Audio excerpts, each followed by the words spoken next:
So for the second card, I'm going to just tell you right now that there is fussy cutting. And we might as well just go ahead and get it done and over with now. So for those of you that don't know, fussy cutting just means to cut out. I will oftentimes use the word fussy cutting when I'm talking about craft kits or cutting things out, because we do a lot of fussy cutting when we're cutting out like little items from decorative paper. So when you're cutting out your little butterflies here, I will tell you, don't bother cutting out the tiny little antennae, because that is just going to be a pain and going to cause you a lot of stress.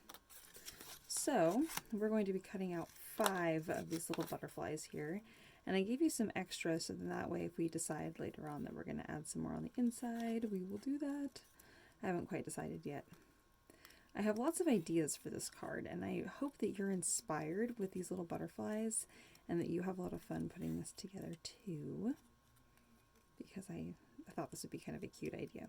I got that new plaid paper in, which is so beautiful, and because it has kind of that rainbowy kind of effect, that color and that color palette, I decided to pick some of these pop tone colors that kind of were in those kind of spring kind of tones, because I thought those colors matched pretty nice actually. So I thought these 2 cards would make a really nice set. And when I was measuring this, I thought it was like, oh, this is perfect for the butterflies because they're the same width as these little, I cut the strips specifically to be the same width as the little butterflies. So then that way you can make a really fun kind of rainbowy, spring themed kind of card. And if you have other butterflies at your house and you're watching this video and you're not getting the craft kit, which is totally fine, I hope you guys are actually watching the videos, even if you don't buy the craft kit, because it means you're inspired and you're wanting to get some ideas. But if you have butterflies at home and paper with butterflies on it that you're like, what am I going to do with that? You could easily pick out paper, solid color paper that matches the pattern of your butterfly, the color in the pattern. So then that way you can create a really fun card that's in that same kind of theme. So if you have like monarch butterflies, which are kind of in the orange and brown tones, excuse me, you can pick out some orange and brown and like fall tones of the solid colors and create a really similar kind of themed card. So just wanted to let you guys know you got options. Okay. We're on our last butterfly because we're cutting out 5 of these. I'm going 5, 1 for each of my colors here. And it worked out perfectly that all of these butterflies are the exact same size, which makes this perfect for this kind of card. Okay, so I know I'm using black in both of these cards, but I feel like black is a really nice contrast for a rainbow. Move that piece of plastic out of the way. Okay, I decided to go with this kind of, I know it's hard to see, but this is kind of a light gray card base here, because you'll notice this is not really white. It's kind of almost like a very light gray color. So even though we can't really see the color behind the little butterflies, I thought white wasn't really appropriate. So we're going to go with this kind of gray. And there's a nice texture on it. It's a really nice paper. All right. So we are going to be putting this black piece down, but before we glue that in place, we're going to be putting our rainbow right here across the piece of black. Since there are 5, I really highly recommend you put your middle one in there first, and then you put your other 2 on the left and right, because it's just going to make more sense. It's going to be really nice and even. You can put them in any color order that you would like. I personally am really big on rainbow, so I'm going to do this. I like to put my most vibrant one in the middle, or the one that I think is going to catch the recipient's eye the most. So then that way it's not like heavier on one side or the other. So just information purposes for you. I also recommend using a little bit of the double-sided tape that you can peel off. Like this, if I stuck this in place and then messed up, I could peel it off and re-stick it in place. So then that way, if I mess up, I'm not destroying my paper. So I really recommend using that kind of tape for this if you happen to have any, because just like this, I want to make sure my black is going to be equal distant on the top and bottom there. I don't want to damage my paper underneath too bad. Okay, so there's going to be about, I would say, 1/16 of an inch border of black on the top and bottom there, and then also on the left and right of each of your little strips here. Okay, And as you're doing this, if you're not sure, you can always tap it in place, and that way you can kind of adjust it. And then you're like, yeah, I really like where that is. And then you can press it in place. That was a trick I learned when I was at Stamp-A-Doodle. Oh, and I'm just now realizing it's going to need to be an even tighter fit than that. A 32nd of an inch. Just barely there. Anyways, the tapping technique was something I learned at Stamp-A-Doodle because oftentimes when you're designing a card, you're like, oh, I think this is going to work out. And then you're like, oh, that really doesn't work out. And I'm realizing my strip was not exactly the same size as my pink one. I probably should have lined those up and matched those just to make sure, but here we are.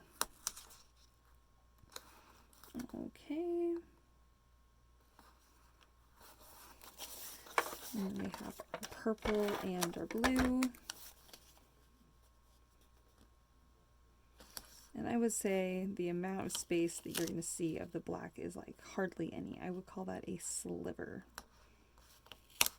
A sliver of black between each color. All right. Oh, and of course I'm seeing where my... Well, it's too late now. I don't have... Oh, shoot. I probably should have started from the left or the right. I think that it is more important to me to trim the black than it is to pick up everything and scoot it over. So I think I'm going to trim mine off. If you were able to line yours up perfectly, then congratulations. Good job. I was unable to do it perfectly, so I ended up trimming it down. But it's okay. I'm going to go with it. All right, so this is where you can decide if you want to cut out the other 3 of your butterflies or if you want to just do the 5 like me.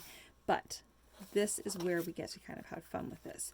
So you can kind of put your butterflies in any kind of fun pattern that you'd like. How cool is this? So you do something like this. I mean, look how cute this is. There's so many fun things. And then you can add your ribbon wherever you'd like. It's just super fun. So my thought would be to do something kind of cute like this. Like, how sweet is that? And then you can have your little bow. Oh my gosh, I just love all the fun ideas, all the fun things you can do with that. So anyways, but I really want you to feel inspired and kind of create and put your butterflies wherever you would like.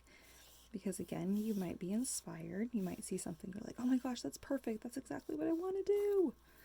Because sometimes that's just the way it kind of goes, right? I think that's just a really cute one. I love having the butterflies kind of fly across the page. We could kind of do something kind of like this too, where they're a little bit more scattered. That's kind of sweet. We can also, I'm just kind of putting these in lots of different places just to kind of see what might be kind of fun. And again, you can cut out these other 3 butterflies over here too if you want to kind of create something kind of different.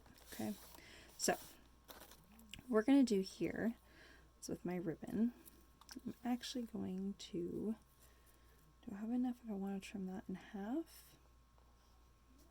I think I do. Actually, I don't think I'm going to trim it in half. What I'm going to do here is I'm going to put double-sided tape on the back side of this on all 4 sides here. I'm now going to take my metallic ribbon here and wrap it all the way around, and then I'm actually going to trim it so there's about an extra inch here,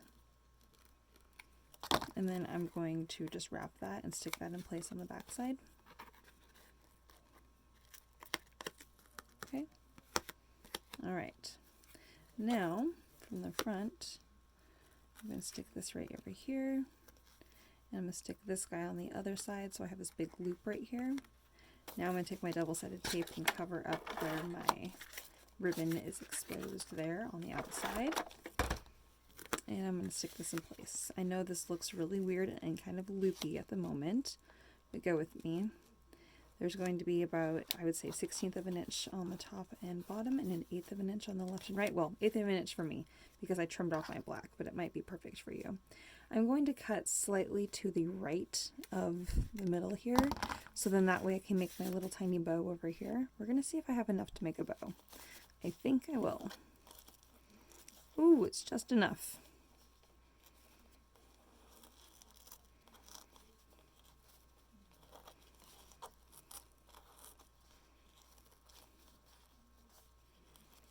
Okay, Give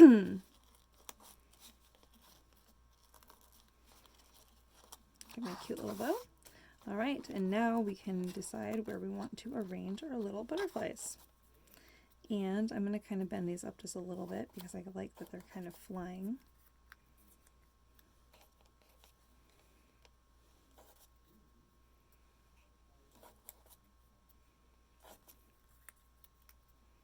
I think I'm going to lay one down like that.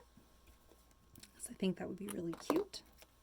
So I'm going to put some glue just in the middle of my little butterflies there, so then that way they're kind of a little bit more dimensional. Put my first one up here right above my little strand, but if needed you can glue right directly on the little strand. Or if you're going to put it directly on the ribbon, I might use a little bit of double-sided tape there.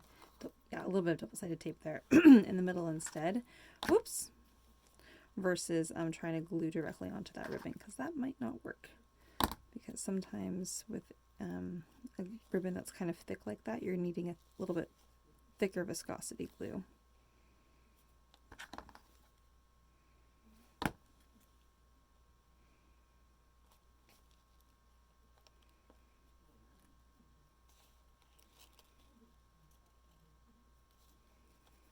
All right, and the last little guy in place here.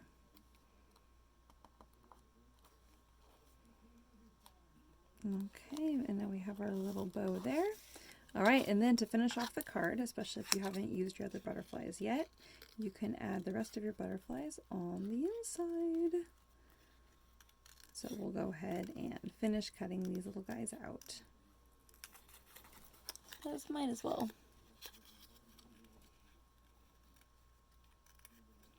Now, of course, for the inside ones, we won't be able to make those dimensional, but we can absolutely glue them inside, or on the back would be really cute, or a cute little grouping of them.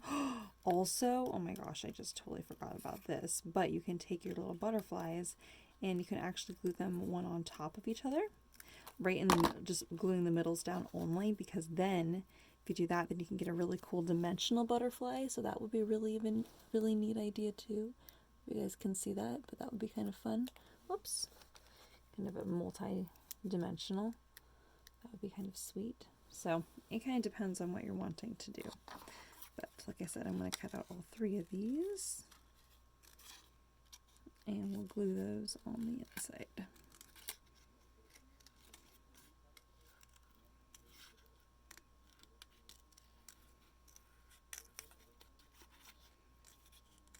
Whoops, not perfect, but that's okay. Alright, so then on the inside here, I'm just going to put some little dots of glue in place.